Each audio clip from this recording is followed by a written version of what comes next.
Okay, that was a fantastic episode for me, especially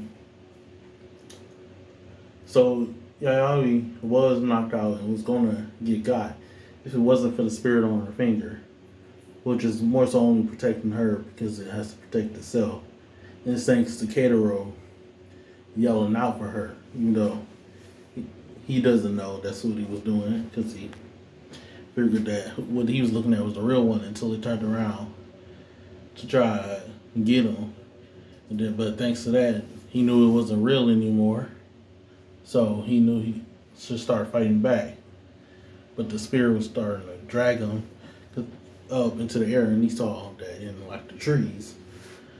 That the reason no one really knows about this or heard any story about this because they never left.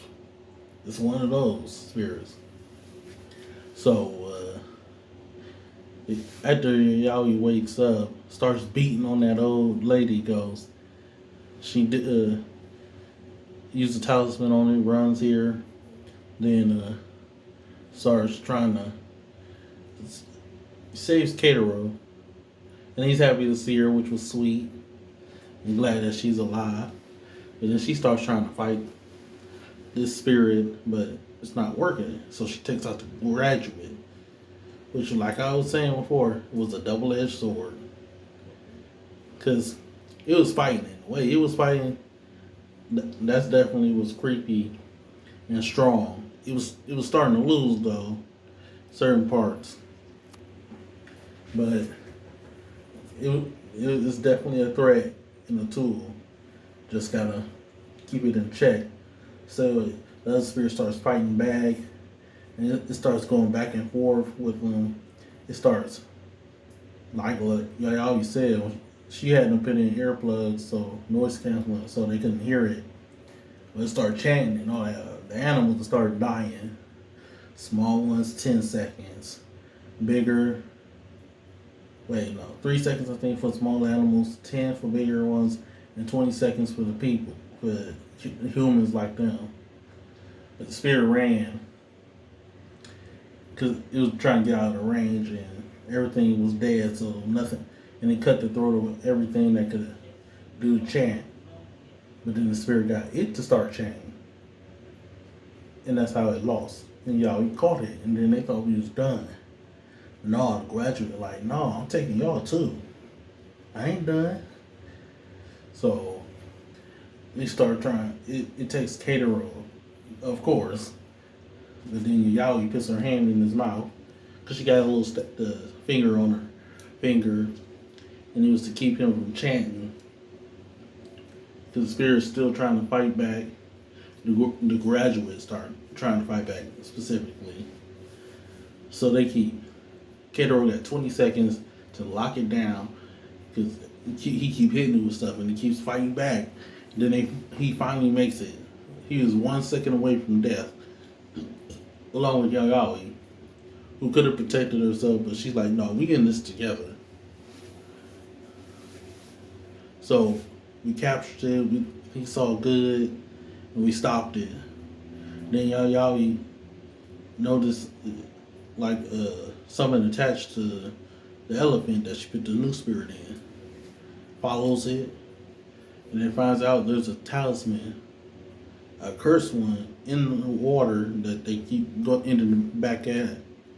That made the spirit go crazy in the first place. So she was right when she said that there was never any evil spirits here, and that all the spirits that Keitaro had been seeing were just split parts of this spirit, trying to keep her memories alive of what happened.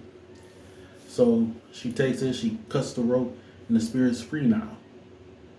She still has it in the plushie, but it's free now and it's back to who it was. Its power's been cut in half, but Yaoi gives it some of the strength of the old lady, then who she let go because it'll move on later on its own. And then they speak to it and like, well, we got this. We're gonna bury this. We're gonna take the hand so that this doesn't happen again. And while they burying it, Yaoi just got pom poms and she cheering Kiddo while he digging up a hole to bury the plushie in. And then he just tells her how he feel about everything, and if because she asked if he was done doing all this, and he's like, "Yeah, I'm terrified, but I'm just glad that you alive because I realize how important you are to me. So I'm not quitting because you're not quitting anytime soon." And that was sweet and wholesome. And then as they left, uh, the spirit offered them something to be called on if they ever need help. And he always like, if you need help, call to us too.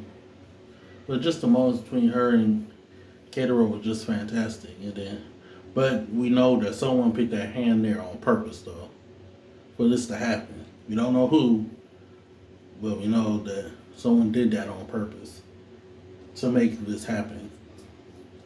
So they go home, and then Echo is upset because she wasn't a part of it. But they told her everything, and then they was like, "Oh, you always like, you know what? We could take you somewhere scarier." And then it's the Tunnel C, which has shown up in like Mob Psycho, I think.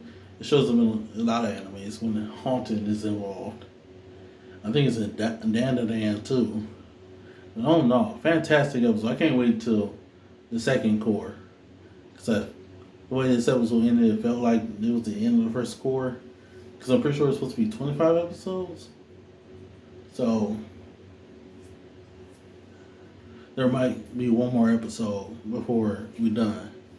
I'm not sure. But I think someone said there's a trailer for the next part. Dark Gathering has been great. Not a lot of people talking about it, except for like only watch one. There's like some people reacting to it, and then one person is talking about it in reviews. Y'all probably know what I'm talking about with the glasses. Can't remember what it is now, but fantastic. Dark Gathering has been great.